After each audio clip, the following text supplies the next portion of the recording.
Hello again, Craig here with another debunking video about Fukushima. This one's going to take a little different tact because we've now had another accident. August 8th, a few weeks ago now, 2019, we had a Russian, northern Russia, northwestern Russia missile mishap. It wasn't a nuclear warhead, but it was a nuclear-powered missile, appears to be, and there was an explosion and an accident has killed some people. And now you Fukushima fearmongers got a big problem, don't you? Because now, if the reports are true, and you know there's so many reports out there, the initial reports said maybe 5 were dead due to trauma, but then there's now saying supposedly, who knows what's going to be true yet, it's going to take years to sort all this out, that maybe 2 have died from acute radiation poisoning. So that would mean now that this incident is now a whole lot worse as far as fatalities than Fukushima. Yeah, because no one died for Fukushima. So now you've got at least 2 deaths. I can't say whether they're definitely confirmed yet or not. There's a lot of reports that there's 2 deaths, 2 radiation deaths from this incident.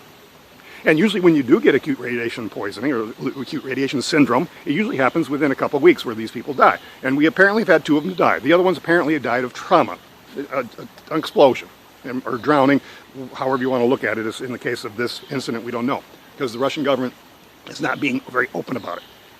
But now you Fukushima fearmongers got a problem, because now you've got something even worse. You're claiming Fukushima is worse than Chernobyl, even though Chernobyl had 10 times the amount of radiation release, and people actually died. And there were actually cancers. Fukushima, no increases of cancer, no deaths. And 1/10 the radiation release. Well, apparently this new situation in northern Russia is a lot worse than Fukushima as far as the amount of radiation release. The radiation release was apparently temporary. It's still to be sorted out. There's not too many reporting stations out there.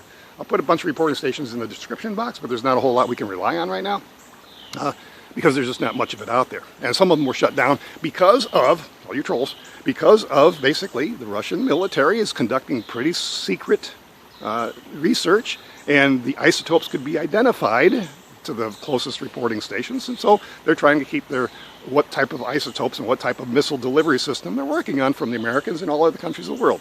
Understandable. They disabled the detectors for 4 government detectors, but the other one's still around, and millions of Geiger counters are in hands of regular people. And no, there's no reason to start taking potassium iodate. There's no reason to panic about this, because it's going to be fairly isolated. There's not going to be much issue with the rest of the world. Sorry, I know you don't like that because you want to scream how bad nuclear is, but that's just the truth.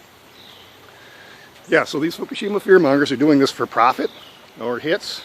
You got a problem. Now you're going to have to start doing something else, aren't you? Because now, not only is this worse than Fukushima, but Chernobyl is worse than that. So Russia had probably the 2 most major incidents.